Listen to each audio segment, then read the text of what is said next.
8th സ്റ്റാൻഡേർഡിലെ chemistry first ചാപ്റ്ററാണ് properties of matter, പദാർത്ഥ സ്വഭാവം. അതിലെ 2 ക്ലാസ് ഇപ്പോൾ നമ്മൾ കഴിഞ്ഞു. അതിൻ്റെ 3rd സെഷനാണ് നമ്മളിപ്പോൾ എടുക്കുന്നത്. 3rd സെഷനിൽ നമ്മൾ പറയാൻ പോകുന്ന ടോപ്പിക് ഇതാണ്: arrangements of particles in different States of matter. Different States നമുക്കറിയാം അല്ലേ? 3 സ്റ്റേറ്റ്സ് നമ്മളിപ്പോൾ 2 ക്ലാസ്സിലും പഠിച്ചു കഴിഞ്ഞു. ഏതൊക്കെയാണ് 3 സ്റ്റേറ്റുകൾ? Solid, liquid and gas. ഖരം, ദ്രാവകം, വാതകം. ഈ 3 സ്റ്റേറ്റിലും ഈ പദാർത്ഥങ്ങളുടെ കണികളുടെ സവിശേഷതകൾ എന്താണ് എന്ന്. എന്തൊക്കെയാണ് സവിശേഷതകൾ? First one, particle. നോക്കാം, ഈ പടത്തിലേക്ക് ഒന്ന് നോക്കുക കേട്ടോ. ഇതിൽ കാണുന്നത് ആദ്യത്തതിൽ നോക്കിയാൽ സോളിഡ് ആണെന്ന് പറയുന്നു അല്ലേ? രണ്ടാമത്തത് എന്താണ്? ലിക്വിഡ് ആണ്. പിന്നത്തെ ഗ്യാസ് ആണ്. ഇത് ഖരം, ദ്രാവകം, ഇത് വാതകം. അങ്ങനെ ആവുന്ന സമയത്ത് ഇതിൽ അതിൻ്റെ കണികകൾക്ക് എന്താ പ്രത്യേകത? കട്ട പോലെ ഇരിക്കുകയാണ് അല്ലേ? ആദ്യം തന്നെ ഒന്ന് പറയുന്നത് മനസ്സിലാക്കുക. ഇവിടെ നോക്കാം, ഈ കണികകൾ എന്താണ്? കട്ടിയായിട്ട് അടക്കി ഇങ്ങനെ വെച്ചിരിക്കുകയാണ്. അത് തമ്മിൽ ഒരു ഫ്രീഡം ഇല്ല. അവർ തമ്മിൽ അകലുണ്ടോ? ഇല്ല. അവർ തമ്മിൽ ഡിസ്റ്റൻസ് ഇല്ല. അവർക്ക് മൂവ് ചെയ്യാൻ പറ്റില്ല. അതുപോലെ തന്നെ അവർ അട്രാക്റ്റ് ചെയ്ത് പരസ്പരം ഭയങ്കര ആകർഷണത്തിലാണ് ഇരിക്കുന്നത്. അതേസമയം ലിക്വിഡ് ആകുമ്പോൾ എന്താണ്? ഇതിനേക്കാളും കുറച്ച് ഈ കണികകൾ കണ്ടോ നീങ്ങി നീങ്ങി പോയിട്ടുണ്ട് അല്ലേ? അവിടെ ഒരു ഫ്രീഡം ഓഫ് മൂവ്മെൻറ്റ് ഉണ്ടാവുകയാണ്. അപ്പോൾ അവരുടെ അട്രാക്ഷൻ കുറയാണ്. ഇനി ഇവിടെ ഗ്യാസ് ആകുമ്പോഴേക്കും എന്താ സംഭവിക്കുന്നത്? ഈ കണികകൾ ഇങ്ങനെ പറന്ന് നടക്കണ പോലെയാണ്. നല്ലതായിട്ട് ഫ്രീഡം ഓഫ് മൂവ്മെൻ്റ് ഉണ്ട്. അപ്പോൾ അവിടെ എന്താണ് വരുന്നത്? വാതകത്തിന് അട്രാക്ഷൻ ഒട്ടും ഇല്ല എന്ന് തന്നെ പറയാം. കാരണം അത്രയും കുറവാണ്. അവർ തമ്മിൽ അട്രാക്ഷൻ അധികം ഇല്ല. അവർ ഭയങ്കര ഡിസ്റ്റൻസിലാണ്. അതാണ് നമ്മളിവിടെ പറയാൻ പോകുന്നത്.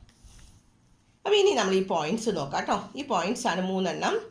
ഫസ്റ്റ് ചോദ്യം ഇതാണ്. ചോദ്യം ഇവിടെ അടയാളപ്പെടുത്താം: characteristics of the particles of the substance with different physical status. Different physical status ഒന്ന് സോളിഡ്, ലിക്വിഡ്, ഗ്യാസ് ആണ്.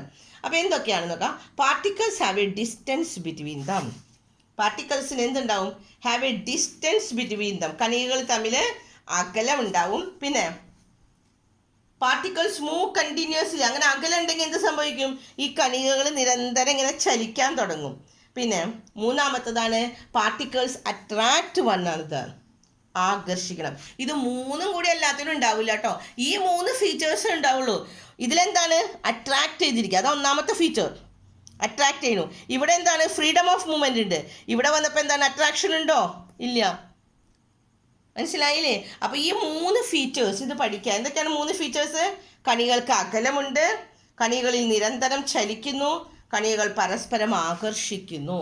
അപ്പോൾ ഇനി ഓരോന്നിനും സോളിഡിന് ഇതിൽ 3 എണ്ണത്തിൽ ഏതൊക്കെയുണ്ട്, ലിക്വിഡിന് ഇത് ഏതൊക്കെയുണ്ട്, ഗ്യാസിന് ഏതൊക്കെയുണ്ട് നമുക്ക് നോക്കാം. Magnitude of these properties differ in various. ഈ 3 പ്രോപ്പർട്ടീസും ഇതിലുണ്ട്. പക്ഷേ ഏതിനാണ് കൂടുതൽ, ഏതിനാണ് കുറവ്, അങ്ങനെ നമ്മൾ പറയണം. അപ്പോൾ ആദ്യത്തെ ഫീച്ചറാണ് particles have the distance between them. അകലം. കണികകൾ തമ്മിൽ അകലം ഉണ്ടെന്ന്. അത് ഏതിനൊക്കെയാണ് ഉള്ളത്? ഏതിനാ കണികൾക്ക്? ഇതിന് അകലമുണ്ടോ? ഇതിൽ അകലം കുറവാണ്. പക്ഷേ സോളിഡിനെ അപേക്ഷിച്ച് ലിക്വിഡിൽ അകലം കുറച്ച് കൂടുതലുണ്ട് ഇല്ലേ? ഗ്യാസിലാണ് ഏറ്റവും കൂടുതൽ അകലം കണികകൾ തമ്മിൽ ഉള്ളത്. രണ്ടാമത്തത് പാർട്ടിക്കിൾസ് മൂവ് കണ്ടിന്യൂസ്ലി. കണ്ടിന്യൂസ് ആയിട്ട് മൂവ് ചെയ്യും. ഇവിടെ മൂവ് ചെയ്യാൻ പറ്റുമോ? ഇവിടെ മൂവ് ചെയ്യാൻ പറ്റില്ല. പക്ഷേ ഇതിനേക്കാളും കൂടുതൽ ഇവിടെ മൂവ് ചെയ്യാം. പക്ഷേ ഗ്യാസിൽ എന്ത് സംഭവിക്കുന്നു? നന്നായിട്ട് മൂവ് ചെയ്യാൻ പറ്റും ഇല്ലേ? കാരണം അവർ തമ്മിൽ അകലം ഭയങ്കര ഡിസ്റ്റൻസ് ആണ്. അവർക്ക് അങ്ങോട്ടും ഇങ്ങോട്ടും ഓടിക്കളിക്കാൻ പറ്റും. ഇനി മൂന്നാമത്തെ ഫീച്ചറാണ് പാർട്ടിക്കിൾസ് അട്രാക്റ്റ് വൺ ആണ്. അത് ഏതിലാണ് കൂടുതലാവുക? അട്രാക്ഷൻ കൂടുതലുള്ളത് ഇതിലാണ്, സോളിഡിലാണ്. ഖരത്തിലാണ് ആകർഷണം കൂടുതൽ. കാരണം കട്ട പിടിച്ചിരിക്കണുണ്ടോ? എല്ലാം കൂടി ആകർഷിച്ച് കട്ട പോലെ. ഇവിടെ ആകുമ്പോൾ ആകർഷണം സോളിഡിനേക്കാളും കുറവാണ്. പക്ഷേ ഏറ്റവും ആകർഷണം കുറവുള്ളത് എവിടെയാണ്? ഗ്യാസിലാണ് ഏറ്റവും ആകർഷണം കുറവുള്ളത്. അപ്പോൾ 3 ഫീച്ചേഴ്സ് മനസ്സിലായോ? ഒന്നുകൂടി പറഞ്ഞു നോക്കിയേ. സോളിഡിൽ എന്താണുള്ളത്? സോളിഡ് ഖരം. ഖരത്തിന് ആകർഷണം ഉണ്ട്. കണികകൾ തമ്മിൽ ആകർഷണമുണ്ട്, അട്രാക്ഷൻ ഉണ്ട് ബിറ്റ്വീൻ ദ എന്ത് തമ്മിൽ? അവിടെ അവർ തമ്മിലുള്ള അട്രാക്ഷൻ. ദേ അട്രാക്ട് ഈച്ച് അതർ. അവർ തമ്മിൽ അട്രാക്റ്റ് ചെയ്യുന്നുണ്ട് എന്ന് അല്ലേ? പക്ഷേ അവരുടെ എന്താണ്? ഇവിടെ ഫ്രീഡം ഓഫ് മൂവ്മെൻ്റ് ഉണ്ടോ? ഇല്ല. അട്രാക്ഷൻ ഉണ്ട്, ഫ്രീഡം ഓഫ് മൂവ്മെൻറ്റ് ഇല്ല. ഡിസ്റ്റൻസ് ഉണ്ടോ? ഡിസ്റ്റൻസും ഇല്ല. കിട്ടി. ഇനി രണ്ടാമത്തത് ലിക്വിഡ്. ലിക്വിഡിൽ എന്താണ്? ഇതിനെ അപേക്ഷിച്ച് അങ്ങനെ പറയാൻ പറ്റുള്ളൂ കേട്ടോ. കാരണം ഇതിൽ നന്നായിട്ട് അട്രാക്ഷൻ ഉണ്ട്, ഇവിടെ അട്രാക്ഷൻ ഒട്ടുമില്ല ഗ്യാസിൽ. ഇവിടെ മൂവ്മെൻറ്റ് ഒട്ടുമില്ല, പക്ഷെ ഗ്യാസിൽ നല്ല മൂവ്മെൻ്റ് ഉണ്ട്. പക്ഷെ നടുക്കുള്ള ലിക്വിഡ് നമുക്ക് കമ്പയർ ചെയ്തേ പറയാൻ പറ്റുള്ളൂ. കാരണം ഖരത്തിനേക്കാളും സോളിഡിനേക്കാളും അട്രാക്ഷൻ കുറവാണ് ഇവിടെ. അതുപോലെ സോളിഡിനേക്കാളും മൂവ്മെൻറ്റ് എന്താണ് കൂടുതലാണ് ഇവിടെ ഉള്ളത് എന്ന്. ഗ്യാസിനാണെങ്കിൽ ഏറ്റവും കൂടുതൽ ഫ്രീഡം ഓഫ് മൂവ്മെൻറ്റും ഉണ്ട്, ഏറ്റവും കൂടുതൽ ഡിസ്റ്റൻസും ഉണ്ട്, പക്ഷേ ഏറ്റവും കുറവ് എന്താണുള്ളത്? അട്രാക്ഷൻ. മനസ്സിലാക്കണം കേട്ടോ ശരിക്കും 3 കാര്യങ്ങൾ പറഞ്ഞത്. ഇനി അടുത്തിവിടെ കുറച്ച് ക്വസ്റ്റ്യൻസ് തന്നിട്ടുണ്ട്. Is the arrangement of the particles, നമ്മളോട് ചോദ്യം ഇതാണ് പറഞ്ഞിരിക്കുന്നത്, arrangement of the particles in solid, liquid and gaseous state same ആണോ എന്ന്. ഒരേപോലെ ആണോ ഇത്? ഖരം, ദ്രാവകം, വാതകം എന്നീ 3 അവസ്ഥകളിലും കണികകളുടെ ക്രമീകരണം ഒരുപോലെ ആണോ എന്ന്. ആണോ? അല്ല. കാരണം ഇതിൽ നല്ല അടക്കി വെച്ചിടണം. ഇത് കുറച്ചും കൂടി ഫ്രീഡം, ഇത് ശരിക്കും നന്നായിട്ട് അകന്നിരിക്കണം. ഇനി രണ്ടാമത്തെ question, in which of these, ഇതിൽ ഏതിനാണെന്ന് do the particles remain very close to each other, ഏറ്റവും കൂടുതൽ അടുത്തിരിക്കുന്നത് ഏതിലാണ് കണികകൾ? ഇതിലല്ലേ? ഇതേതാ? സോളിഡ്, ഖരം. ഇനി മൂന്നാമത്തെ ക്വസ്റ്റ്യൻ ആണ്, in which of the states are the particles most distant apart, ഏറ്റവും ഡിസ്റ്റൻ്റ് ആയിട്ട് കണികകൾ തമ്മിലുള്ള അകലം ഏറ്റവും കൂടുതലുള്ളത് ഏതിനാണെന്ന്. ഏതിനായിരിക്കും? ഗ്യാസിനാണ് അല്ലേ? ഇനി അടുത്ത ടോപ്പിക്ക് നമുക്ക് പഠിക്കാനുള്ളത് അവസ്ഥാ പരിവർത്തനം, ചേഞ്ച് ഓഫ് ദ സ്റ്റേറ്റ്. കണ്ടോ, നമുക്കറിയാം നമ്മുടെ വീട്ടിലൊക്കെ ഐസ് ഉണ്ട് അല്ലേ? നിങ്ങൾ ആ ഐസ് ഒന്ന് ചൂടാക്കി നോക്കിയേ, എന്താ ഉണ്ടാവുന്നത്? ഐസ് എടുത്ത് നമ്മൾ ചൂടാക്കിയാൽ എന്ത് സംഭവിക്കും? അത് വാട്ടർ ആകും അല്ലേ? ആ വെള്ളം ഒന്ന് ചൂടാക്കിയാൽ എന്ത് സംഭവിക്കും? അത് ആവിയാകും. അപ്പം നമ്മൾ ഹീറ്റ് കൊടുത്തു കഴിഞ്ഞാൽ, ഇവിടെ നോക്കാം, ഈ പടം കണ്ടോ എല്ലാവരും? ഇവിടെ നമ്മൾ ഐസിനെ കുറിച്ച് പറഞ്ഞ, ഐസ് നമ്മൾക്ക് നമ്മുടെ നിത്യജീവിതത്തിലുള്ള സാധനങ്ങൾ വെച്ച് നിങ്ങൾക്ക് പറഞ്ഞു തരുന്നതാണ്. അതുകൊണ്ടാണ് നമ്മുടെ വീട്ടിലൊക്കെ ഒരു ഐസും കഷ്ണം കിട്ടും ഇല്ലേ? നിങ്ങൾക്ക് ആ ഐസ് എടുത്ത് നിങ്ങളൊന്ന് ചൂടാക്കാം, അല്ലെങ്കിൽ ഒന്ന് പുറത്ത് വയ്ക്കാം. പുറത്ത് വയ്ക്കുക എന്ന് പറഞ്ഞാൽ അന്തരീക്ഷത്തിൽ നിന്ന്, ഫ്രിഡ്ജിൻ്റെ ഉള്ളിൽ നിന്ന് നമ്മൾ പുറത്ത് വെച്ചാൽ അത് ചൂടാവും അല്ലേ? അന്തരീക്ഷത്തിലെ ടെമ്പറേച്ചർ കൊണ്ട് അത് ചൂടാവാണ്. അതല്ലെങ്കിൽ നമ്മളൊന്ന് ചൂടാക്കുകയാണെങ്കിൽ എന്ത് സംഭവിക്കും? It melt in to liquid, water ആവും അല്ലേ? ആ വെള്ളത്തിനെ നിങ്ങൾ വീണ്ടും ഒന്ന് ചൂടാക്കിയാൽ എന്ത് സംഭവിക്കും? അത് ഗ്യാസിൻ്റെ രൂപത്തിലാവും. അപ്പോൾ ഐസ് എന്തിൻ്റെ രൂപമാണ്? ഐസ് സോളിഡാണ്, ഖരമാണ്. അത് ലിക്വിഡായി വാട്ടറായിപ്പോൾ ആ ലിക്വിഡ് ചൂടാക്കുമ്പോൾ ഗ്യാസ് ആവും. അപ്പോൾ 3 സ്റ്റേറ്റിലേക്ക് മാറ്റാൻ പറ്റി. പക്ഷെ നമ്മൾ ഒരു എനർജി അവിടെ കൊടുത്തു ഇല്ലേ? വെറുതെ ഇരുന്നല്ല, നമ്മളൊരു എനർജി കൊടുക്കുകയാണ്. എന്ത് എനർജിയാണ് കൊടുത്തത്? ഹീറ്റാണ് കൊടുത്തത്. അപ്പോൾ ഈ പടത്തിൽ അതാണ് പറഞ്ഞിരിക്കുന്നത്, സോളിഡ്. ആദ്യം നമ്മളൊരു സോളിഡ് എടുക്കുക, എന്ത് സോളിഡ് വേണമെങ്കിലും എടുക്കുക കേട്ടോ. ഒരു ഖരം എടുക്കുക, എന്ന് വെച്ചാൽ നമ്മളിവിടെ ഒരു എക്സാമ്പിൾ ആയിട്ടാണ് ഒരു ഐസ് പറഞ്ഞത്. നിങ്ങൾ എന്ത് വേണമെങ്കിലും എടുക്കുക, ഒരു ഖരം എടുക്കുക, എന്നിട്ട് അതിനെ അങ്ങ് ചൂടാക്കുക. ചൂടാക്കിയ ഉരുകണതായിരിക്കണം കേട്ടോ, കല്ലെടുത്തിട്ട് ചൂടാക്കിയിട്ട് കാര്യമില്ല. നമ്മൾ ചൂടാക്കിയ ഉരുകുന്ന വെള്ളമാവുന്ന എന്തെങ്കിലും ഒരു സബ്സ്റ്റൻസ് എടുത്തിട്ട്, ഒരു സോളിഡ് എടുത്തിട്ട് അതിനെ ഹീറ്റ് ചെയ്യാൻ, കണ്ടോ, ചൂടാക്കാൻ. ചൂടാക്കുമ്പോൾ ഇവിടെ എന്താ ഉണ്ടാവണത്? ഇവിടെ എന്താ ഉണ്ടാവുക? ചൂടാക്കി കഴിയുമ്പോൾ സോളിഡിനെ ചൂടാക്കിയാൽ ലിക്വിഡായി. ഈ ലിക്വിഡിനെ വീണ്ടും ചൂടാക്കിയപ്പോൾ ഇവിടെ എന്തായി? ഗ്യാസായി. കിട്ടിയോ? Liquid heated. ലിക്വിഡിനെ ഇവിടെ എന്താ ചെയ്യണമെന്ന് ചോദിച്ചാൽ എന്താ ചെയ്യേണ്ടത്? ഹീറ്റ് ചെയ്യണം. അപ്പോൾ ഗ്യാസ് ആവും. ഇനി ഗ്യാസിനെ നമ്മൾ കൂൾ ചെയ്യാണ്. ഈ നമ്മളൊരു പാത്രത്തിൽ ഐസ് എടുത്തു, അതിനെ ചൂടാക്കിയപ്പോൾ അത് വെള്ളമായി. വെള്ളത്തിനെ ചൂടാക്കിയപ്പോൾ എന്ത് സംഭവിച്ചു? അത് നീരാവിയായി. അതാണ് ഗ്യാസ്, വാട്ടർ വേപ്പർ. ഈ വാട്ടർ വേപ്പറിനെ നമ്മൾ എന്ത് ചെയ്യണം? കൂൾ ചെയ്യുക, തണുപ്പിക്കുക. തണുപ്പിക്കുമ്പോൾ എന്ത് സംഭവിക്കും? ലിക്വിഡ് ഉണ്ടാവും അല്ലേ? വെള്ളാവില്ലേ? ആ വെള്ളത്തിനെ വീണ്ടും നമ്മൾ തണുപ്പിച്ചു, എന്ത് സംഭവിക്കും? ഗ്യാസ് ആവും. ഗ്യാസ് അല്ല, സോളിഡ് ആവും, ഐസായിട്ട് മാറും. കിട്ടിയോ? അപ്പോൾ 3 ഇതാണ്. ആദ്യം സോളിഡിനെ ചൂടാക്കിയപ്പോൾ ലിക്വിഡായി, ലിക്വിഡിനെ ചൂടാക്കിയപ്പോൾ ഗ്യാസായി. ആ ഗ്യാസിനെ, ആ വാട്ടർ വേപ്പറിനെ, നീരാവീനെ, ഇപ്പോൾ ഐസാണ് എടുത്തേക്കണമെങ്കിൽ അത് നീരാവിയാവും. ആ നീരാവീനെ വീണ്ടും തണുപ്പിച്ചാൽ അത് വെള്ളമാവും, അപ്പോൾ ലിക്വിഡായി. ആ ലിക്വിഡിനെ വീണ്ടും തണുപ്പിച്ചാൽ അത് വീണ്ടും എന്തായി? സോളിഡായി, ഐസിൻ്റെ ഒരു കഷ്ണമായിട്ട് മാറുമെന്ന്. കേട്ടില്ലേ? ഇനി ഇവിടെ പറഞ്ഞിരിക്കുന്നത്, ഇവിടെയാണ് ഇനി പഠിക്കാനുള്ളത്. ഇവിടെ ഒരു പടം കണ്ടോ? ഈ 3 പടങ്ങൾ, ഇത് ഏതിൻ്റെയൊക്കെയാണ്? ഇത് ഏതിൻ്റെതായിരിക്കും? ഫസ്റ്റ് വൺ ഇടയ്ക്ക് ഇങ്ങനെ വെച്ചേക്കാണ്, നല്ല അട്രാക്ഷനോടുകൂടി വെച്ചിരിക്കുകയാണ്. അപ്പോൾ അത് ഏതായിരിക്കും? സോളിഡ് ഖരമാണ്. ഖരത്തിനേക്കാളും കുറച്ചും കൂടി ഫ്രീഡം ആയിട്ട് കുറച്ചും കൂടി നീങ്ങി ഡിസ്റ്റൻസ് ഉണ്ട്. അതേതായിരിക്കും? ലിക്വിഡാണ്. ലിക്വിഡിനേക്കാളും ഇത് ഫുള്ളി നന്നായിട്ട് അവിടെ ഇവിടെയൊക്കെ ആയിട്ടാണ് അല്ലേ, നല്ല ഫ്രീഡം ഓഫ് മൂവ്മെൻ്റ് ആണ്. അപ്പോൾ അതെന്തായിരിക്കും? ഏതായത്? ഗ്യാസ് ആണ്. അപ്പോൾ അത് ഇവിടെ ഒരു ക്വസ്റ്റ്യൻ നോക്കാം.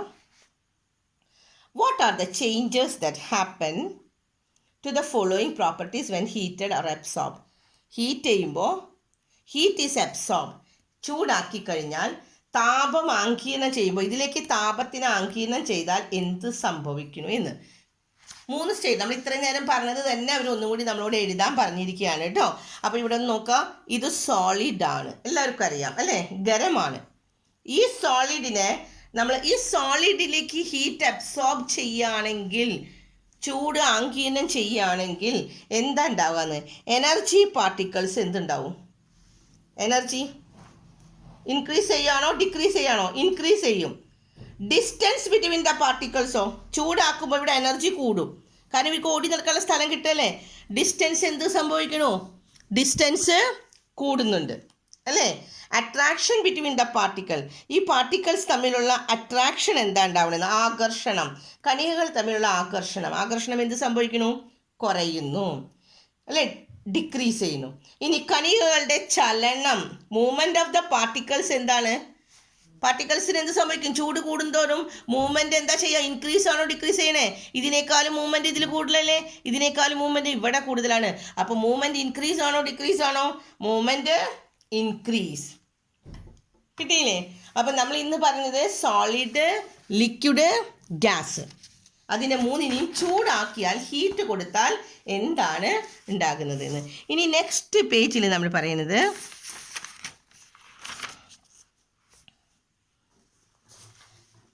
നമ്മളോട് പറയാണ് we convert solid in to liquid and subsequently ലിക്വിഡിനെ ഇൻ ടു ഗ്യാസ് അല്ലേ. ആദ്യം സോളിഡിനെ നമ്മൾ ചൂടാക്കി ലിക്വിഡ് ആക്കും. ഒരു ഖരത്തിന് നമ്മളൊരു എക്സാമ്പിൾ പറഞ്ഞു, ഒരു ഐസ് എടുത്ത് ചൂടാക്കിയാൽ ലിക്വിഡായി, വെള്ളമായി. അതിനെ ലിക്വിഡിനെ ഇൻ ടു ഗ്യാസ്, അതിനെ വീണ്ടും എന്താവും? അത് വാതകമായിട്ട് മാറുകയാണ് ബൈ സപ്ലൈയിങ് ഹീറ്റ്. ഇത്രയും നേരം നമ്മൾ ചെയ്ത കാര്യങ്ങൾ പറയുന്ന കൺക്ലൂഷനിലേക്ക് ഹീറ്റ് കൊടുക്കുമ്പോഴാണ്, ചൂട് കൊടുക്കുമ്പോഴാണ് എന്ത് സംഭവിക്കുന്നത്? അത് സോളിഡ് ലിക്വിഡാവും, ലിക്വിഡ് ഗ്യാസ് ആവും അല്ലേ. എങ്കിൽ ഇവിടെ എന്താണ് സംഭവിക്കുന്നത്? If so, won't the particles of the gas have higher energy than the other two? അപ്പോൾ ഏതിനായിരിക്കും കൂടുതൽ എനർജി ഉണ്ടാവുക? സോളിഡിനെ ലിക്വിഡ് ആക്കും, ചൂടാക്കുമ്പോൾ അപ്പോൾ അതിന് എനർജി കൂടി. ലിക്വിഡിനെ വീണ്ടും ഒന്നും കൂടി ചൂടാക്കും, ഗ്യാസ് ആവും. അപ്പോൾ ഏതിനായിരിക്കും എനർജി കൂടുതൽ? ഗ്യാസിന് എനർജി കൂടുതലല്ലേ. ബാക്കി 2 സ്റ്റേറ്റിനേക്കാളും കൂടുതൽ ഊർജ്ജം ഏതിലായിരിക്കും? വാതകങ്ങൾക്കാണ് എന്ന്. ഇനി അടുത്ത 3 പ്രോപ്പർട്ടീസാണ് ഇവിടെ പറയുന്നത്. The particles of the solid are very close to each other. ഇത് പറഞ്ഞത് തന്നെ നമ്മൾ പറയുന്നത് ഈ സോളിഡിലെ പാർട്ടിക്കിൾസ് എന്താണ്? Close to each other. ഖരപദാർത്ഥങ്ങളിലെ കണികകൾ വളരെ അടുത്താണ് സ്ഥിതി ചെയ്യുന്നത്. അവയ്ക്ക് ചലന സ്വാതന്ത്ര്യമില്ല, ഫ്രീഡം ഓഫ് മൂവ്മെൻറ്റ് ലിമിറ്റാണ് എന്ന്. ഇതിൻ്റെ ലിക്വിഡ് സ്റ്റേറ്റിലാവുമ്പോഴോ particles have relatively farther apart, കുറച്ചും കൂടി അകന്നു അല്ലേ. അവർക്ക് have more freedom of movement than the solid state. Solid സ്റ്റേറ്റിനേക്കാളും ഖരാവസ്ഥയേക്കാളും കൂടുതൽ ദ്രാവകാവസ്ഥയിൽ കണികകൾ താരതമ്യേന അടുത്താണ് സ്ഥിതി ചെയ്യുന്നത്.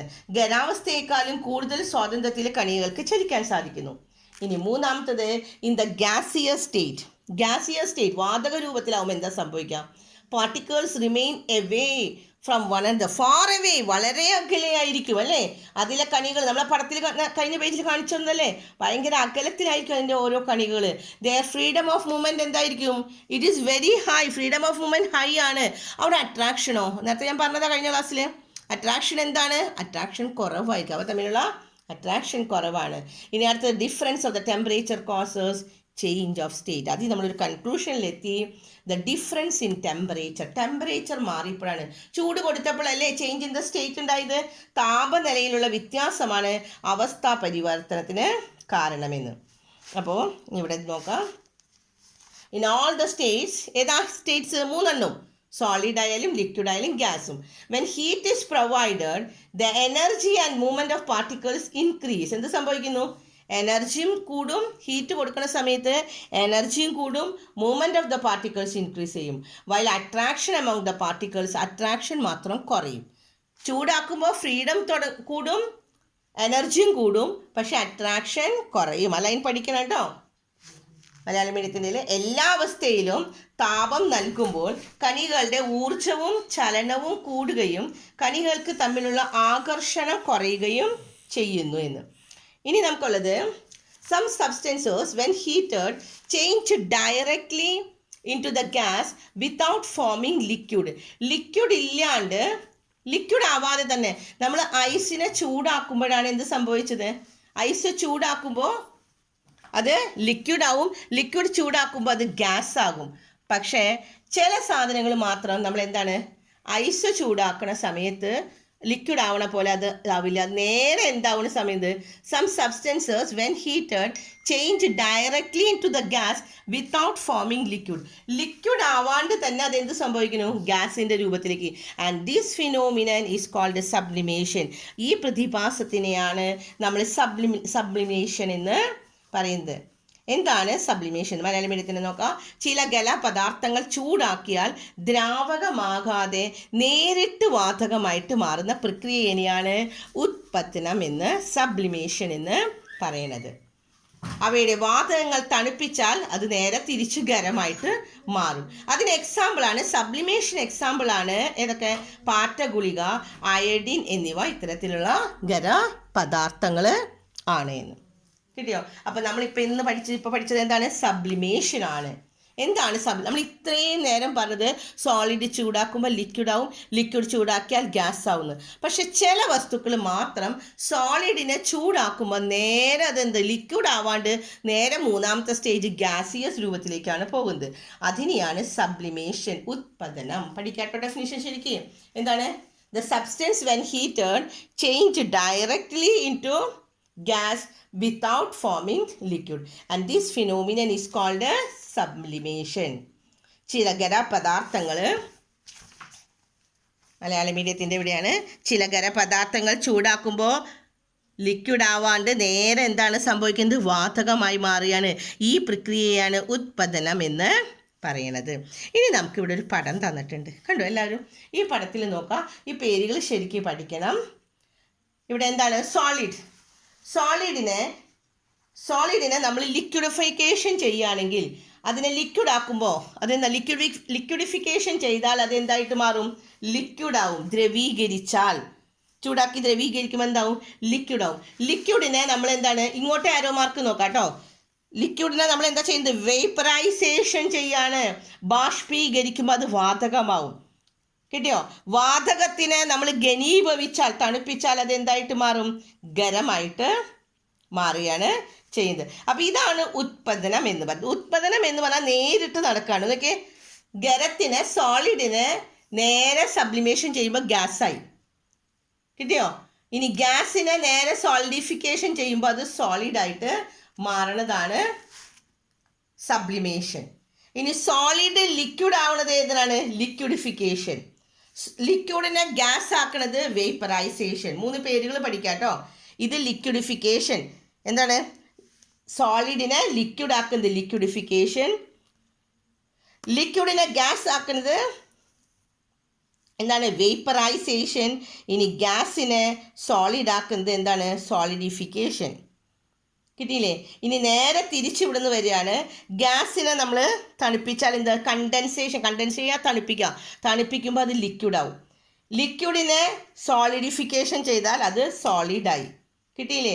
സോളിഡിനെ സബ്ലിമേഷൻ ചെയ്താൽ ഗ്യാസ് ആവും. അപ്പോൾ 2 ആരോ മാർക്ക് നോക്കിയിട്ട് അത് പഠിക്കണം. ഇനി മലയാളം മീഡിയക്കാർ നോക്കാം. ഖരത്തിനെ നമ്മൾ എന്താ ചെയ്യുന്നത്? ദ്രവീകരിക്കുമ്പോഴാണ് അത് ദ്രാവകമാവുന്നത്. ആ ദ്രാവകത്തിനെ ബാഷ്പീകരിക്കുമ്പോഴാണ് അത് വാതകമാകുന്നത്. വാതകത്തിനെ ഘനീഭവിച്ചാൽ ഖരമായിട്ട് മാറും. അപ്പോൾ 3 പേരുകൾ പഠിക്കാം. ദ്രവീകരണം, അങ്ങോട്ട് വരുന്ന എന്താണ്? ദ്രവീകരണം, ബാഷ്പീകരണം, ഘനീഭവിക്കൽ. ഇവിടേക്ക് വരുന്ന എന്ത് സംഭവിക്കുന്നത്? ഉത്പതനം എന്താണെന്നും, ബാഷ്പീകരണം, സാന്ദ്രീകരണം, പിന്നെ അതുപോലെ തന്നെ ദ്രവീകരണവും ഘനീഭവിക്കൽ. അപ്പോൾ ഈ പേരുകളൊക്കെ ഒന്ന് ശരിക്കും പഠിക്കാൻ നമ്മൾ ഡീറ്റെയിൽഡ് ആയിട്ട് വീണ്ടും ഇനി വരുന്നുണ്ട് കേട്ടോ.